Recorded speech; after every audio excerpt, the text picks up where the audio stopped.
One आज हम discuss करने वाले हैं दो टर्म को, एक तो कस्टमर वैल्यू और एक कस्टमर सेटिस्फेक्शन। जो कस्टमर का बिहेवियर होता है उससे रिलेटेड ये दो टर्म हैं। अगर हम बात करें कस्टमर वैल्यू की तो ये होता है आपका प्री परचेज सिचुएशन और कस्टमर सेटिस्फेक्शन होता है आपका पोस्ट परचेज सिचुएशन या फिर परसेप्शन। ओके, तो ये मैंने प्री परचेज क्यों कहा और यहाँ पे पोस्ट परचेज क्यों कहा। तो देखो, जब कोई कस्टमर है, उसे लेना है कोई प्रोडक्ट, शॉप पे गया, प्रोडक्ट के प्राइस पूछा। अब जो प्रोडक्ट का प्राइस शॉपकीपर ने बताया, उस पर्सन को उस प्राइस से ज़्यादा सेटिस्फेक्शन मिल रहा है। मतलब जो कॉस्ट है ना, कॉस्ट कम है, जितना बेनिफिट मिल रहा है उस पर्सन को उस प्रोडक्ट से। सिंपल वर्ड में बात करें, हम किसी शॉप पे जा रहे हैं, हमने वहाँ पे कोई प्रोडक्ट देखा कि हाँ ये हमारे यूज़ का है, हमने पूछा इसका प्राइस क्या है, उस पर्सन ने प्राइस बताया उसका, हमने सोचा कि यार ये इतने में मिल रहा है, लेकिन ये मतलब हमारे हिसाब से उसकी वैल्यू थोड़ी एक्स्ट्रा होती है, लेकिन वहाँ शॉप पे कम है। तो वो जो उनके बीच का डिफरेंस है ना, वो कस्टमर वैल्यू होता है। जो हमारी परसेप्शन है कि इसके ये वैल्यू है हमारी लाइफ में, या हमारे लिए ये इस वैल्यू का है, और शॉप पे उसकी वैल्यू कम है, मतलब कॉस्ट कम है, तो उनके बीच का जो डिफरेंस आएगा ना, वो कस्टमर वैल्यू होगी। और ये प्री परचेज क्यों होता है? क्योंकि जब हम शॉप पे जाते हैं, प्रोडक्ट का प्राइस पूछते हैं, हमारे लिए हमारी परसेप्शन के अकॉर्डिंग उसका प्राइस क्या होना चाहिए था और शॉप पे उसका रियलिटी में क्या प्राइस है, उसके बीच का जो डिफरेंस होगा वो आपका कस्टमर वैल्यू कहलाएगा। वहीं अगर बात करें कस्टमर सेटिस्फेक्शन, जब कोई पर्सन किसी प्रोडक्ट को यूज़ करता है तो उससे उसे जो सेटिस्फेक्शन, मतलब जो रियली में बेनिफिट मिलता है, उसका प्रोडक्ट का यूज़ करने के बाद जो उसे लगता है कि वो कितना रिलीवेंट है उसके लिए, वो कहलाता है आपका कस्टमर सेटिस्फेक्शन। ओके, तो कस्टमर सेटिस्फेक्शन ना पर्सन की लॉयल्टी बढ़ाने के लिए जिम्मेदार होता है। मतलब अगर आप कस्टमर को कस्टमर सेटिस्फेक्शन प्रोवाइड कर रहे हैं कि प्रोडक्ट कस्टमर वैल्यू तो करनी है और कस्टमर सेटिस्फेक्शन भी प्रोवाइड कर रहे हैं, तो वो आपके ब्रांड के लिए लॉयल हो जाएगा, आपके प्रोडक्ट्स के लिए लॉयल हो जाएगा, क्योंकि उससे सेटिस्फेक्शन मिला है। तो ये दोनों सिंपल टर्म है, मैंने आपको बता दिया है, लेकिन अभी हम इन्हें थोड़ा ब्रीफली समझते हैं क्या है कस्टमर वैल्यू और कस्टमर सेटिस्फेक्शन। देखो,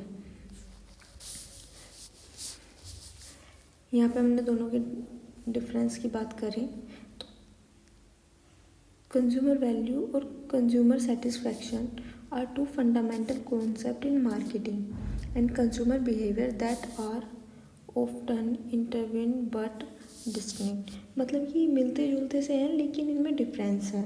अब बात पहले करते हैं कस्टमर वैल्यू की। तो जो आपकी कस्टमर वैल्यू है, क्या है? ये है perceived benefits and utility a customer receive from a product और service encompassing fundamental and economic advantage. वही जो किसी प्रोडक्ट या सर्विस से रिसीव करता है ना कोई कस्टमर कुछ यूटिलिटी या बेनिफिट्स, उनका परसीव्ड, मतलब कि मुझे इससे ये बेनिफिट मिलेंगे, मुझे ये यूटिलिटी मिलेगी, इसका जो परसीव करता है, मतलब परसेप्शन लगाता है, सोचता है, वो आपका कस्टमर वैल्यू होती है। ओके, अब इसमें जो है ना, किस किस मतलब एलिमेंट पे देखा जाता है कस्टमर की वैल्यू को। तो एक तो क्वालिटी वैल्यू की वैल्यू क्या है? क्वालिटी की वैल्यू होगी ना कि भाई जो इस प्रोडक्ट की क्वालिटी है उसके अकॉर्डिंग प्राइस ये होना चाहिए, लेकिन शॉप पे प्राइस ये है, तो उनके बीच का difference quality value, price value. Price value में ये होता है कि कहीं और ये थोड़ा महंगा है, कि इन मार्केट ये महंगा है लेकिन इस शॉप पे महंगा है। कन्वीनियंस वैल्यू क्या होगी कि मतलब इजीली वो होना, कि इजीली प्रोवाइड हो गया। फिर ब्रांड वैल्यू, भाई कोई अच्छी ब्रांड है और आपका मानना था कि इस ब्रांड का प्रोडक्ट आपकी वैल्यू बढ़ाएगा क्योंकि ये आपके पास है और उसमें आपको कॉस्ट भी कम देनी पड़ रही है, तो वो डिफरेंस क्या होगा, आपका ब्रांड वैल्यू होगा। अब ये ड्राइव कैसे होता है, अगर प्रोडक्ट के फीचर अच्छे हैं तो कस्टमर वैल्यू भी होगी क्योंकि कॉस्ट भी कम में मिलेगा, लेकिन फीचर इतने अच्छे हैं कि वो हाई प्राइस पे मिलना चाहिए था। Price, in general market price high है लेकिन आपके पास लो है, वहाँ पे प्राइस से भी ड्राइव हो सकता है। ब्रांड की रेपुटेशन अच्छी है तब भी ड्राइव हो जाएगी कंज्यूमर वैल्यू, और अगर क्वालिटी अच्छी है तो भी आपकी कंज्यूमर वैल्यू जनरेट हो जाएगी। अब आउटकम क्या है, consumer willingness to buy and repurchase. अगर कंज्यूमर को कंज्यूमर वैल्यू मिल रही है तो वो कोशिश करेगा कि वो दोबारा भी इस प्रोडक्ट को परचेज़ करे। अब बात आती है कंज्यूमर सेटिस्फेक्शन की। तो कंज्यूमर सेटिस्फेक्शन क्या है, देखो, the consumer emotional response to a product और service experience encompassing psychological and emotional benefit. मतलब किसी प्रोडक्ट को यूज़ करके जो कस्टमर को साइकोलॉजिकल और इमोशनल बेनिफिट्स मिल रहे हैं वो कंज्यूमर सेटिस्फेक्शन है। भाई प्रोडक्ट अच्छा है, इसमें बहुत अच्छे फीचर्स हैं, तो वो हमारे कस्टमर का उस पर सेटिस्फेक्शन होता है कि हाँ, जो मैंने अपनी मनी इन्वेस्ट मतलब एक्सपेंस किया है इस प्रोडक्ट को लेने के लिए वो मेरा बेकार नहीं गया। अब इसमें डायमेंशन क्या क्या है, आपका एक्सपेक्टेशन फुलफिलमेंट हो रही है तो भी कंज्यूमर सेटिस्फेक्शन है। क्वालिटी परसेप्शन, अगर जो सोचा था वही मिल गया। सपोर्ट एंड सर्विस, आपको सपोर्ट मिल रहा है, उससे सर्विस प्रोवाइड हो रही है। इमोशनल कनेक्शन बन रहा है उसके साथ, तब भी आपको सेटिस्फेक्शन मिलेगा। यहाँ पे ड्राइवर क्या क्या है, आपको प्रोडक्ट में क्या क्या चीज़ लानी चाहिए ताकि वो कस्टमर सेटिस्फेक्शन प्रोवाइड करे। तो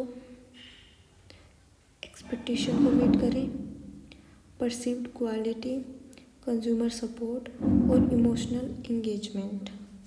अब इससे आउटकम क्या होगी, loyalty, retention, positive word of mouth. Customer positive word बोलेगा आपके प्रोडक्ट के लिए, उससे आपका मार्केट में इमेज अच्छी बनेगी, रिटेंशन होगी और लॉयल्टी बढ़ेगी कस्टमर्स की डिफरेंस देख लेते हैं। यहाँ से आपको बिल्कुल क्लियर हो जाना है दोनों में क्या डिफरेंस है। अगर हम फोकस के बारे में करें तो वैल्यू एम्फेसाइज करती है फंक्शनल बेनिफिट और सेटिस्फैक्शन फोकस करता है इमोशनल बेनिफिट पे। प्रोडक्ट के फंक्शनल बेनिफिट को एम्फेसाइज करेगी वैल्यू और सेटिस्फैक्शन फोकस करता है इमोशनल बेनिफिट्स पे।